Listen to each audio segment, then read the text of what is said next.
I couldn't go to my mom and dad and say I'm gonna transfer, I'm gonna quit. They were like, nah, what you started, you're gonna finish. And you're gonna finish right where you at. You know what I mean? I had a couple of rough moments and I tell kids this, and I tell kids I coach that are in college, you're gonna have a moment or two where you kind of regret you went there, or you're gonna have a difficulty, your coach yelling at you or grades bad, whatever, you're gonna have that type difficulty. You have got to learn how to persevere, how to fight through, figure it out. That's gonna help you in life.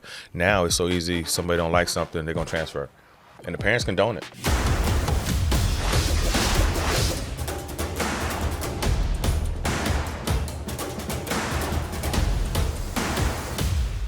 Welcome onto the sideline, everybody. I am Sports Director Matt Dowell, and today I am joined by an absolute legend, not just here in Columbia, but in all of basketball. JoJo English is on our show today. JoJo, welcome to the podcast, man. Thanks for coming on. Thank you, Matt, for having me. It's an honor. I'm so excited. You know, I have a short list of the A-listers that I'm like, I hope they say yes. I hope they come on, and you were on that list. So I'm so excited to talk to you just about your life growing up here in Columbia, you know, your career as a Gamecock, and also what you got going on over there at Lower Richland, because it's another high school basketball season that's underway, and the Diamond Hornets looking for more success. But first, you know, on these interviews, I like to go back from the beginning. I like to tell the story beginning, middle, and end. So let's go back to the beginning of your life here in South Carolina. What was life like for you? Because you played at Lower Richland High School, of course, had great success there. What was life like for you growing up as a Diamond Hornet back in the days at LR? Yeah, my father was in the military, so I actually grew up playing basketball in Fort Jackson, and I didn't really get into like the middle school basketball until I was in like the 9th grade, because everybody in my neighborhood were on the varsity basketball team, and I was the only one in the neighborhood that had a basketball court in the backyard. So I used to play against the older kids all the time, and back then they had junior high school. So I went to Hopkins Junior High School, 8th and 9th grade. So they convinced me to go try out for the JV basketball team. So I made the JV basketball team, and we ended up losing. That was 1986. We ended up losing in the JV championship game. Back then they had, you know, region championships and all that kind of stuff. So we lost in the JV championship game. And then happened to make varsity the following year. We won the state championship my junior year. And in between my junior year and my senior year, we won an AAU national championship with Chick-fil-A. And, you know, I try to tell the kids I coach now, I said, it's kind of crazy. I was averaging 4 points a game my junior year, but I always worked on my game so much. So 11 months later, I was signing a Division I scholarship in the lobby to go to the University of South Carolina. So I kind of, my stock or whatever skyrocketed over that summer between my junior and senior year. I probably gained another half an inch. I got voted to Nike's ABCD camp where the top 60 was there. And I had, you know, offers at first from smaller schools like UNC Asheville, Murray State. And but once I started playing my senior season, after that, Clemson came through, LSU came through, and the University of South Carolina came through. And I you know, Alex English and Zam Frederick have always been my idols, and I always wanted to play in Frank McGuire Arena. So it was a easy, you know, selection for me to choose the Gamecocks. So was basketball always a love that you had? Was it something that you always loved, or was it something that you said, actually, I'm really good at this, I might have a future? Was it a little bit of both? How was your relationship with basketball as a kid? Well, I actually played. I was actually younger. I was actually better at football, but we played football different in the neighborhood. You know, throw the ball up in the air and tackle each other. And I played football on Fort Jackson, so I played for like the Packers and the Cowboys and the Vikings. I played pretty much Pop Warner League coming up, but then once I got pretty much to junior high school, I kind of gravitated towards basketball because I was, you know, long and skinny. I was athletic and stuff of that particular nature, and that kind of, you know, I don't know what it would have turned out if I picked football, but you know, I was kind of skinny and I can run and jump, and so I picked the basketball avenue. I thought that was best for me. Now, you talked about too just kind of that discipline when you were in high school. You grew up in a military family. Was that discipline important for you as an athlete? Did that really help you kind of navigate your way to each level that you eventually succeeded at? Yeah, because my father's my biggest idol. He just passed away in May 23. But for him to think enough for me, I just remember the day when he started building the basketball court in the yard. We had a big pine tree in the backyard, and when we moved in the house, it had two 2x4s on the tree. So, you know, one day my father was also a brick mason. So his friend came over there and they started, lining up. I'm trying to figure out what I do, but I had to do all the labor. So, I had to hoe and pull all the grass out while they level it out. And it was 15 bags. I remember this vividly to this day. It was 15 bags of concrete. And then, he laid my basketball court, and then he showed me how to put the plywood on the ground and to line the goal up and measure the holes and drill the holes. And I got it up on the tree. And, I was able to level it, and that's the way I played. And then the only time I had to really replace the backboards is like when it was a rainy day outside. So the next day, so my father always taught me that. He was my biggest fan and my biggest idol. And he just saw something in me, like when I was a younger kid, for him to, I had, and actually back then we joke about this day with the kids that came up in the neighborhood. I was the only kid in the 80s that had a breakaway rim in the backyard.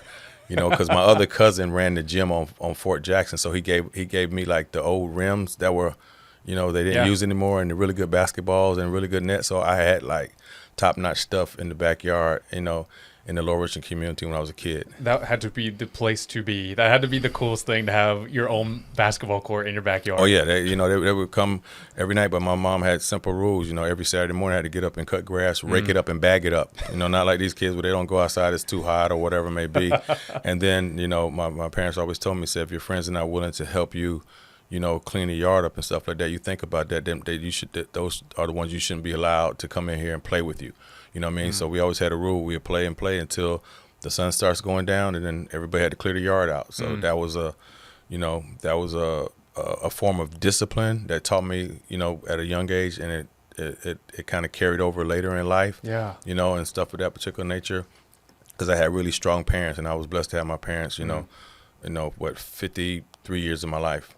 So important. And I think I've noticed that trend in a lot of these conversations I have for these athletes that do have great success. A lot of it comes down to having great supportive parents. And that's a theme that I've noticed throughout all of these interviews that I do. And so that seems to be the case with you. And condolences with your parents. And I know that you love them and you miss them. And what a great thing that they did for you and the way that they brought you up. So just really, really shout out to all the parents out there that really do such a great job in helping these athletes navigate childhood and, the sport and all the things that come along with it. When you went to Lower Richland, you spoke about the success of those teams, and obviously you guys won 2 state championships in your time at high school. What do you remember about those state championship teams?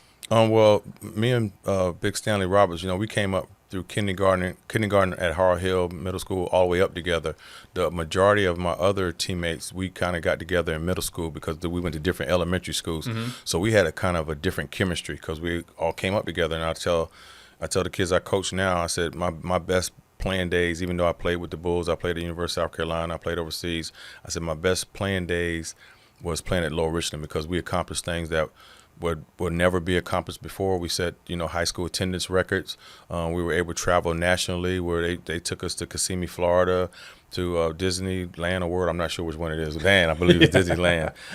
We were able to fly to St. Louis. So we was taken to New York. We was taken to Arkansas for different tournaments. We played in the beach ball exhibition. So basketball and my ability and God's grace, we were able to experience so many things between, 1987 and 88 that most kids would never, experience it. And we had to pay for nothing. It was our athletic ability and the things that we did. Also, shout out to Chick-fil-A, the Ball brothers, because they believed in us a long time ago and they supported us.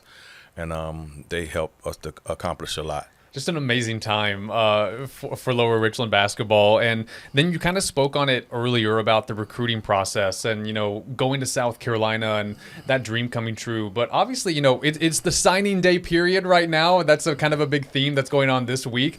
What do you remember about your recruiting process? Because obviously the college landscape has changed a lot in the past few years, but what do you remember about your recruiting process back in the late 80s? Well, the couple of visits I took, like it was smaller D1 schools. Like I remember driving in the mountains in Asheville and driving up in the back of the gym and, being recruited by, it was crazy, by assistant coach who ended up being one of our assistant coaches, Coach Holland, my junior year here, and just when I was being recruited here, just going in Frank McGuire Arena, because I remember sitting there and watching, the Fosters play, that time, just being in Frank McGuire Arena, was just kind of like all for me. So And I still have the video today of when I signed. I think it was April 13th when our coach at the time, George Felton, came on our campus, and he made comments about me, and then I signed, in our front office lobby, with my mom and dad by my side. My mama started crying,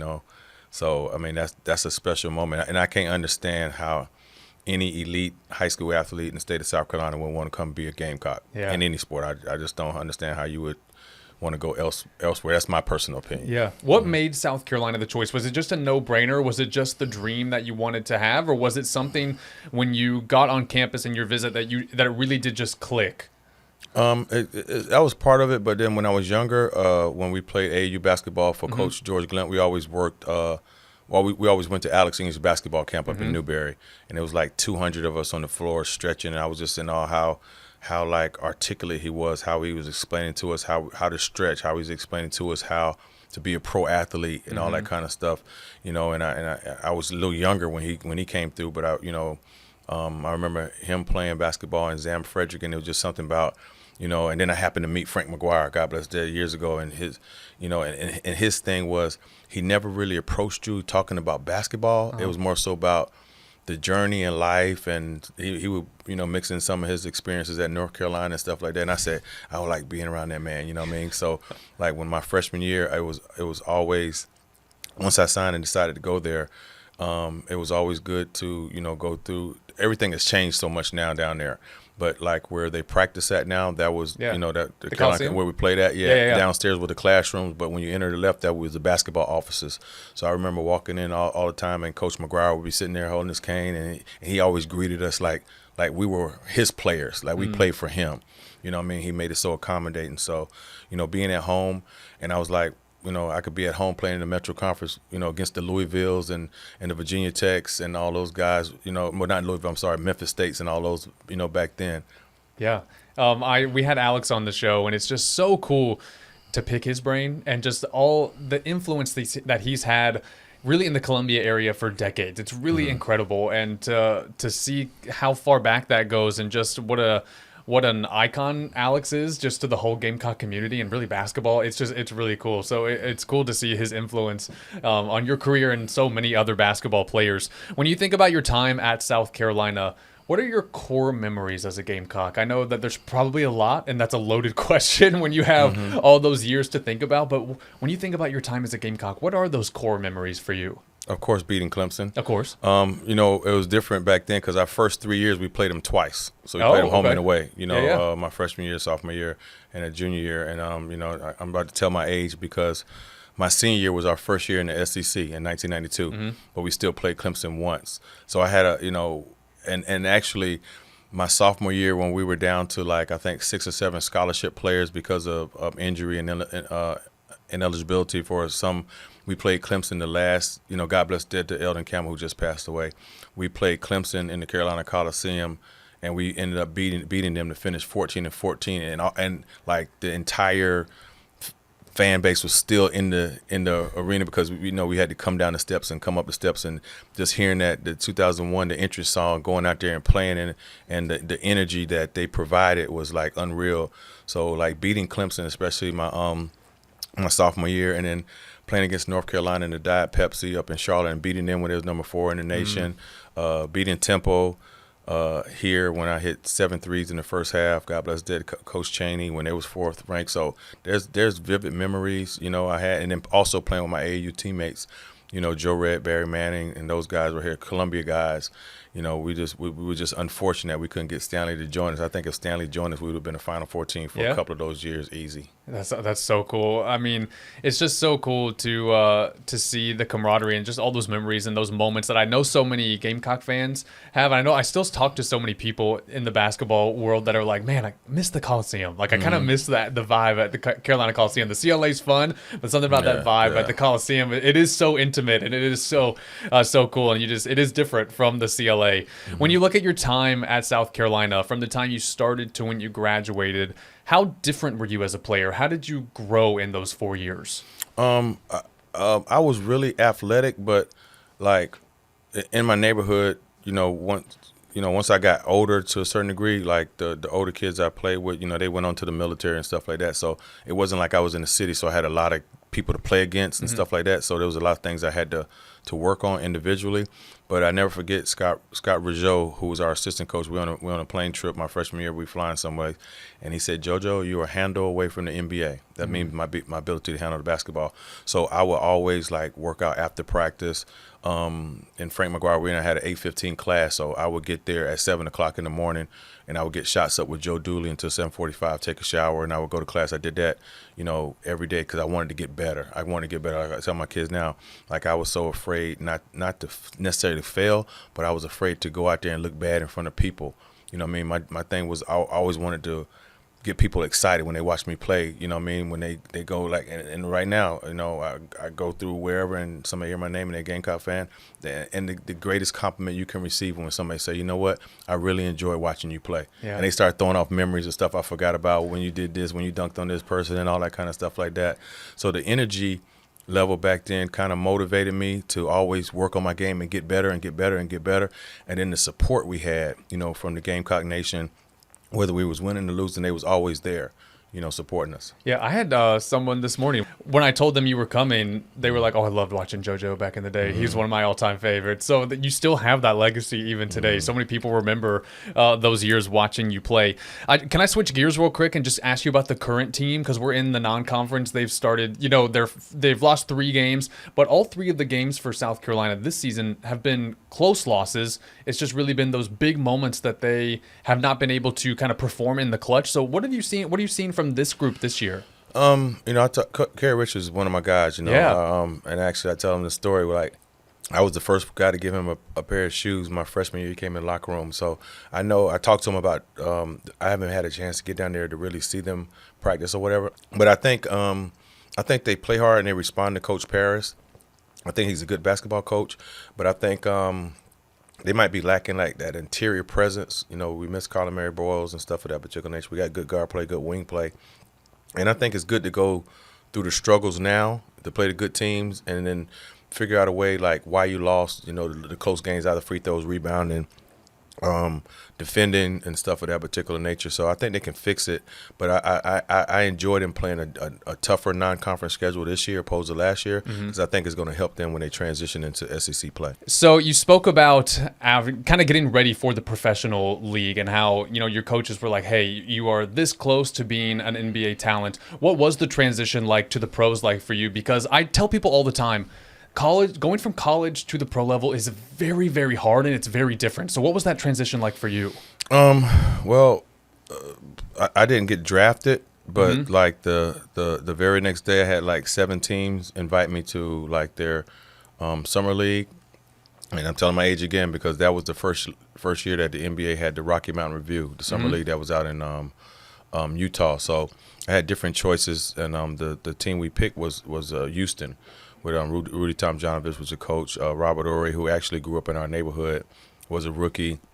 So I went out there with them, and it was like a 18-day type deal where, you practice in the morning, play games in the evening and stuff of that particular nature. And I was playing really well. And I was walking off the court after a game one day, and Clarence Gaines, the NBA, the Bulls scout, walked up and gave me a piece of paper, said, "Hey, Jerry Krause want to talk to you and have an interview with you in such hotel." So I went there, and Jerry Krause was there, Phil Jackson, Jim Stack, Jim Clemens. Is probably, 8 or 9 of them, and I was sitting here almost like an interview, and it's amazing. That's why I try to tell athletes, be careful what you do and say, even when you're in high school, because they knew everything about me. They knew stuff I did in practice and college I didn't even know.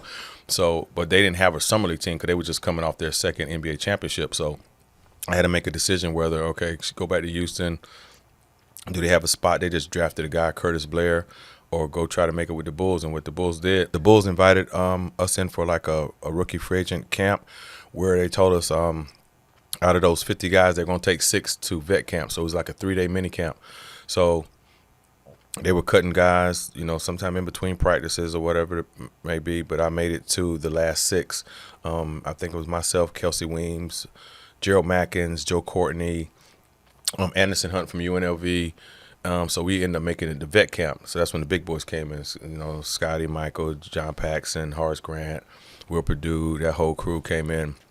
So I ended up, back then it was different because the NBA only had 12 spots and 1 injury reserve. It's not like it is now where you got 15 spots, 3 two-ways, 3 injury reserves. So you got 18, 19 guys on the bench. It wasn't like that, back then. So, I ended up, going through the whole month process, and I was the very last cut. I was the 13th guy, and they picked Corey Williams, who was drafted, by the Bulls over me. So Jerry Krause came to me and said, don't go nowhere, go to the CBA. You never know what's going to happen. So I went to the CBA because I got drafted out in Washington State.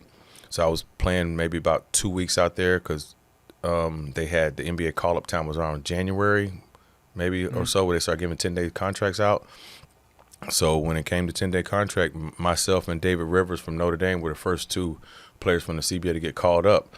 So that was the year the Bulls won their 3rd championship. So I ended up playing 2 10-days with them, and then ended up getting released again for Corey Williams. They went on to win the championship. I went back to the CBA, finished up all rookie, and then I signed a deal with the Minnesota Timberwolves. That's when Sidney Lowe was a coach. Christian Laettner was on the team. J.R. Ryder was a rookie and playing with them. And then Michael Jordan retires. And then the next day, my agent's phone rang. He said, Jerry said, would you want to come back to the Bulls? Because they respected how I can run the triangle. He loved, Phil loved bigger guards. And I said, heck yeah, because that's the top. The Minnesota Timberwolves traveled different. Back then, the Bulls were the only team that had like a private jet, the MGM Grand Air, where you get on the plane and they got food and whatever you want, and then you always stayed at five-star hotels, and plus you travel with Michael Jordan, Scottie Pippen, and that whole little crew. So I ended up getting traded back to the Bulls when Michael Jordan retired. Yeah, and I ended up, getting caught up in the wash because I played with them all the way up until like say January 4th. If you're on the team after that, you get guaranteed for the rest of the year. See, back then the minimum was $150,000, so it was $150,000 prorated basically. So it's crazy because they released me, and I'm playing like 11, 12 minutes a game. So they ended up releasing me. I go back to the CBA. And that's when Flip Saunders, God bless the dead, traded like 6 players for me to go play with him in La Crosse, Wisconsin. And I stayed there for about another 2 weeks. And then they brought me back up. That's when I finished the season with the Bulls, and we lost to the Knicks in the second round of the playoffs. So it's been kind of a journey, And then I started the following year with them. And then I got released for Judd Buechler. So, and the only other time I tried back for the NBA was 1997 when Larry Bird was the head coach of the Pacers.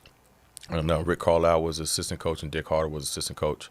And I got hurt in training camp, but he still took me down to Atlanta, Georgia, where they had a little summer league we was playing in. Jalen Rose was on the team, Dampier, and I'm getting hurt again down there. So, but I had a guaranteed deal to go play over in Turkey. So this is one of the other things that I never forget. So we're in the locker room, and they kind of knew about my deal, and we walk around, Larry Bird talking to me, sat by me. He was like, Joe, it would have been really fun watching you play. And then Rick Carlisle walked up to me, and he said something to me that resonates to me to this day. He said, I know you got a deal overseas, but how much are you willing to bet on your own ability? Because the only person I would have had to beat to make the team would have been Fred Hoiberg. So I said, hey, man, but I wouldn't end up taking the money to go over Turkey, which ended up being kind of one of the worst basketball experiences, of my life. Because my grandmother, who's my favorite person in the world, ended up passing away when I was over there, and the team didn't want to tell me because I was leading the country in scoring, and they didn't want me to miss a game. So anyway, but I ended up making it back for a funeral and stuff of that particular nature. So I stopped. That was one of the life lessons to get me to stop making decisions in life based solely on money. Yeah.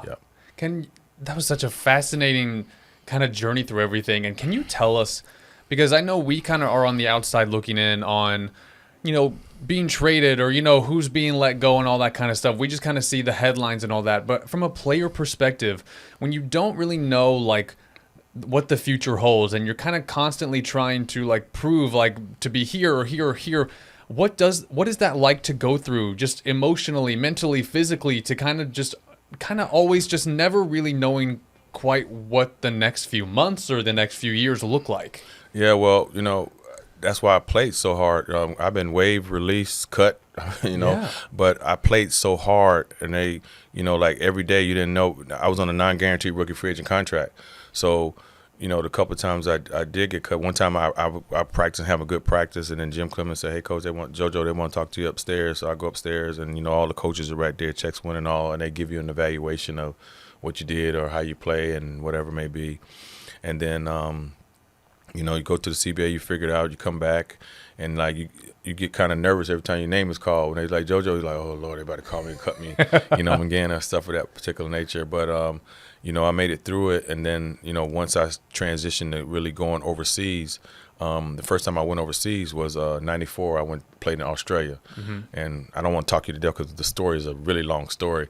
But I played in like 7 different countries. I played in Australia, I played in Turkey twice, played in the Philippines, played in Venezuela, played in Israel. After leaving Indiana in '97. And so basketball has taken me all around the world, not including the college towns I've been to, not including the CBA towns I've been to, Sioux Falls, South Dakota, Rapid City, North Dakota, La Crosse, Harts. I've been everywhere. West Palm Beach, Florida, all kind of stuff. And it brought me full circle, back to Lower Richland. So it's kind of, I just kept pushing, I just kept fighting until I got, and I probably could have kept playing, but I kind of just got tired of like not knowing when I was around 30, 31, because like, you waiting on that call from overseas. So you always got a bag packed. You never know. They might call you right now. "Hey, Joe, we want you to come to France. We got a flight for you 6 o'clock in the morning." Yeah. You know what I mean? So you got to pack up your stuff and, and go. And see, it's different back then because you didn't have like a way to communicate where you can FaceTime your family, nothing like that. We had, the AOL instant message. So we had the dial-up service and hope my mom didn't answer the phone call or whatever it may be, in the time difference. So it was a different communication thing. And it wasn't like we had the iPads and all that kind of stuff. We had the 100 CD case. I remember, getting on the plane with my 100 CD case and playing CDs, and hopefully the batteries will last. So it was different back then. So I just got to the point when I got around 30, 31, I just got tired of, you know what I mean? And then that became the hardest part, transitioning from being a player to figuring out your next path in life, because that's all you knew, basketball, working out, and doing stuff like that. So I kind of got into coaching because Eric Daly and his wife, who were working with the basketball team, and shouts out to Susan Wavis because she was a head coach then, she invited us in and we would play against the girls, pick up ball, and then one day she came to me because I was one class away from finishing my degree. She said, "You want to be a manager? We'll bring you on the staff and we'll pay for it and stuff. You can travel, practice with girls."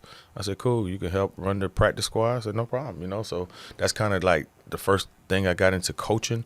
So I started working out some of the girls like Sean Gorman, who ended up being like the first SEC player that taken that year, Petra, Uye, Christian. I would work them out like after, and then I ended up getting into high school basketball because I always did basketball camp. So I ended up getting into high school basketball around 2004, and that's how the journey kind of began into coaching. Well, a good segue because that was where the conversation was going to go next. So now, of course, you're at Lower Richland, and I know you've coached at a few places before that, but now you're at your alma mater. What is it like to go from being a state champion as a player to now coaching your alma mater? I mean, it's good. I had to transition from like expecting these kids to understand and love the game the way I did. That was the hardest part when I first started coaching.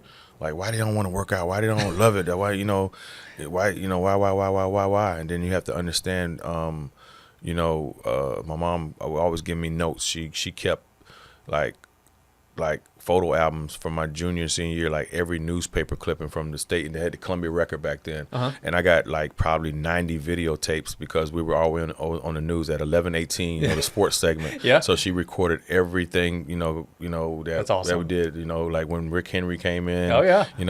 She kept all of that particular stuff like that. So coaching back, where I'm at in the community now is pleasing and satisfying because I can kind of like help the kids along their journey, even if I know that they're not going to play college basketball or pro basketball or anything like that. But the life lessons that I learned, coming up and stuff, I can help them in life because they can apply that to, their normal life once they get out of high school and they transition into the real world. Yeah. And kind of going off of that, every generation is different. I think every generation of kids has different personalities and, different interests, and the world changes and all that kind of stuff. How would you describe this generation of high school players, and how similar or different are they to when you were in high school? Well, in my personal opinion, I don't blame the players. I blame the parents. Oh, okay. Because I couldn't go to my mom and dad and say I'm going to transfer or I'm going to quit. They were like, nah, what you started, you're going to finish. And you're going to finish right where you at. I had a couple of rough moments, and I tell kids this, and I tell kids I coach that are in college, you're going to have a moment or two where you kind of regret you went there, or you're going to have a difficulty, the coach yelling at you or grades back, whatever. You're going to have that type difficulty. You have got to learn how to persevere, how to fight through, figure it out. That's going to help you in life. Now it's so easy. Somebody don't like something, they're going to transfer. And the parents condone it. It happens in high school. I don't like Coach English. He's too hard on me, so I'm going to go to Florida Dreer or whatever it may be. I keep telling them, I said, the grass is not green on the other side, because guess what? There's a bunch of kids over there that's waiting to play. Yeah. There's a bunch of, players coming up that, were second fiddle, that waiting for their next opportunity. Also, it's a chemistry thing. So I don't blame the kids as much. I think the standards have changed in parenting, the expectations, in my opinion. Kids are going to do only what they're allowed to do, and with the transferring right now, and I guess it's different now in college because money's involved. Mm-hmm. So the love of money is the root of all evil. So a lot of people are making decisions based on money, and it's crazy because you got these college athletes making six figures. So a lot of their decision making is not based on, like an opportunity to play or being home or whatever it may be. It's kind of sometimes it's based on the amount of money they can make. So you blame the kids to a certain degree. You might give them 30-40% of the blame, but the other part is to me is parenting. Yeah. Teaching your kids how to persevere and stick through something and figure it out. Because once they get done playing, the real world don't care about nothing but results. They don't care about whether you're unhappy or what's going on. You got to figure it out, and you got to, produce. How would you describe your coaching style? Well, I'm disciplined. I'm big on defense, defending, rebounding. I don't overwhelm the kids with a whole bunch of offense stuff because I don't coach three-dimensional thinkers, and I don't have the college time where you can have them in for an hour and 2 hours and stuff without like that. But I'm big on discipline, structure, playing as hard as I got a philosophy: play as hard as you can for as long as you can. You can control your effort. I'm not coaching effort. I'm not going to sit here and tell you to, if I say go run, touch that wall back, I expect you to run as fast as you can and come back. That's just that simple. Now, some parents might take that as being hard. Well, he don't, not. You set the expectation like that. Now, that they live up to it or they don't. And if they don't, then they don't have to play, because that's a life lesson. You train a child up in the way to go, and when they get older, they don't depart from it, because you work here at Fox. So if you go tell your bosses, man, I don't feel like coming at 8 o'clock, I'm going to come at 9. You do it at a couple of days, what they going to say? Hey, man, we appreciate you. Yeah. And they're going to put your job in the HR and get another person to do it. That's a life lesson. So, I kind of, have that kind of philosophy to a certain degree, but I just want my kids to play as hard as they can for as long as they can. What is the key to coaching high school in 2025, would you say? Patience. And it's a good thing I'm on campus, so the kids know me. And I have really I have a stronger relationship with the kids I don't coach, the girl basketball players, because there's so many kids that are dealing with like issues, like maybe their parents are absent, they don't have a mom and dad. Some of them don't have a mom, so they kind of gravitate, towards me and the kids I coach. A lot of them, don't have a strong male figure, in their lives. So some of them might take the coaching or the expectations the wrong way, where they think it's coming from a place of meanness, but it's not coming from a place of meanness. It's coming from a place of me trying to shape you into one day being somebody's father, somebody's husband. You know what I mean? And I said, that's me. I said, I don't care what's going on in this world. Like when my parents, passed away, the lights didn't stop in downtown Columbia. Nothing shut down in downtown Columbia. Everything kept going on no matter what. Yeah, somebody say, yeah, condolences, but life kept going on. So you got to figure out a way to keep pushing through. And, and basketball is a microcosm of that, because you're going to be playing against, kids that want the same thing you want. They want to beat you. Yeah. And your your season is going to end one of two ways. You're going to be in the locker room celebrating, or you're going to be in the locker room crying. There's no in between. It's no in between.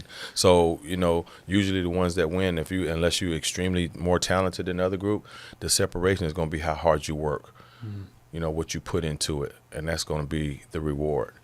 I know this season is underway now over at Lower Richland High School. So going off of that, what can you tell us about this year's team? Because I know you guys always have high expectations over at LR. So what can you tell us about this year's team? Yeah, we're a little young, and then and being a coach, man, we had a couple of transfers in, so we're still waiting for them to become eligible, and then we had a couple of players that had to miss like a week or so because they're being raised by the grandparent. Now the grandparent's in the hospital. So now they got to take care of their sibling. So now I might have to play a JV kid or whatever. When you deal high school basketball, we don't have the luxuries of some other high schools where we can recruit and put it out. There's some high schools out there that don't have school buses. All the kids drive there. We don't, in the Lower Richland community, we don't have anything like that. So you have to kind of adapt to the kids you have. We're young, but we got a really tough non-conference schedule. We're playing all 5A teams. We're in a 4A region with, Wilson, South Florence, Hartsville, Darlington, Lakewood, Crestwood. So I made the non-region schedule kind of challenging to get the kids ready, because we played a lot of young kids last year, to get them ready for, January and the run in the region, because we're going to be playing against one of the best high school teams in the state in Wilson, and probably the best player in Josh Leonard. So we have to get, ready for that challenge. There are so many things as a high school coach that you have to be aware of. Like, you have to be aware of them as athletes, but you also have to be aware of what's going on in their lives, and adaptation was a good word of just, my mom was a high school teacher, so I know all the things that, she had to deal with and be aware of. And it's just, as a coach, it is a different kind of dynamic as a high school coach than it is at the college or the pro level. I know college still deals with that in some sense too, but you guys do have to deal with a lot and be constantly aware of what's going on in everybody's lives. And that has to be a huge part of it, right? Yeah, that's why I got a lot of gray hair on my head. Sometimes you got to figure out rides for kids. Yeah. We make sure they eat, because like I say, everybody's from a different family dynamic, and you'd be amazed. You'd be amazed at what some of these challenges some of these kids, are dealing with. And sometimes they come to the office, they break down because the weight of what they have to do. For example, I got a kid on my team, and he has to work at McDonald's to support his mama, who's in New York with a 2-year-old and 4-year-old. And he's here because, they had a domestic issue, so his family moved here and stuff like that. So it's an emotional component too that you have to understand. So when the kids come in and you see the face down or whatever it may be, you have to talk to them. Like, what's going on? What's wrong with you today, man? And they open up to you. And sometimes the basketball is their outlet to go out there and that's their safe space. You know what I mean? Because I have them more than I have anybody else, because I'm at the school at 7:30, and depends on practice time. We're usually over at 5, anywhere to 7 o'clock. And if it's a game, we're getting back at 10, 11, 12 o'clock at night. So I got those kids more than I have my own daughter. And I try to tell parents, I have your kid more than you have them during the week. You know what I mean? You get the weekend and stuff, but I have them, all week long. And then you learn a lot about them just by sitting talking to them. Yeah, you guys are, I know my coaches still mean so much to me now that I'm in my 30s, and you guys are mentors. You play so many different kind of roles in these young people's lives, and it is so crucial. And for coaches like you who take that role so seriously, it's so important for these kids. But I'm looking forward to getting out there to Lower Richland this season and seeing what you guys are cooking up this year. I'm excited. Oh, yeah. I love high school basketball. Oh yeah, you're more than welcome. We haven't had a watch Fox 57 game last year. We had it the year before down in Orangeburg. We won it. So I know telling what's going to happen this year. So. Our Rush's Hoops. We broadcast some high school basketball games every Friday night. So looking forward to the basketball season. JoJo, I want to thank you so much. I know you got to get to practice, but before we go, it is the holiday season. Any wish list for you for the Christmas holiday season? Anything you're hoping to get out of this holiday season? No, I just wish if all those out there that have your parents in your life, enjoy them. You have your mom and dad in the house, thank them. That's the most important part, and enjoy your family. And just be safe, enjoy, folks always ask me, "Hey Joe, how you doing?" I said, "All is well," because my feet are on the ground. Because my mom was in the hospital for like 5 months, so I was going between, Lexington Hospital, Baptist, Richland. And when you walk past rooms and you see people, you realize how blessed you are just to be able to wake up and like the old folks used to say, wake up in your right mind. I used to ask my grandma, "How we doing?" "I'm fine, baby. I woke up in my right mind." And you never understand that till you get older and you see, you in the hospital, you see other people struggling. Yeah. So during the holiday season, I would just, ask for everybody just to be happy, to be alive and be happy. You got your health, you got your family, and enjoy it. Let all the other little stuff pass by because it's not really important in the long run. Can't take family for granted. Can't take those relationships for granted. JoJo English, the legend, just thank you so much for joining our podcast and coming on and sharing so much wisdom. I mean, you dropped a lot of dimes today, and I think it's going to resonate with a lot of people. So thanks for sharing your story, talking memories, and of course, giving some really good advice, especially for the high school community that's right now, that's kind of in it, for these parents, these players who can really take a lot away from what you had to say. So thanks for coming on our show. Hope you guys enjoyed this conversation. JoJo, it was so great to talk to you, man. Thanks for coming on. Okay, appreciate you having me. And all South Carolina athletes, come to the University of South Carolina. That's right. JoJo doing his pitch for the Gamecocks. That's right. He's JoJo English. We will have our next episode on Sunday, recapping this week in Gamecock basketball with the women at Louisville and then taking on NC Central on Sunday. The guys dropping that overtime loss to Virginia Tech, back at home against Stetson on Saturday. We will recap all of that in our next episode on Sunday. As always, make sure you guys like, subscribe, and follow on YouTube or wherever you listen to your podcasts on Apple, Spotify, or Amazon Music. He's JoJo English. I'm Matt Dowell. We'll see you next time here on South Carolina Sideline.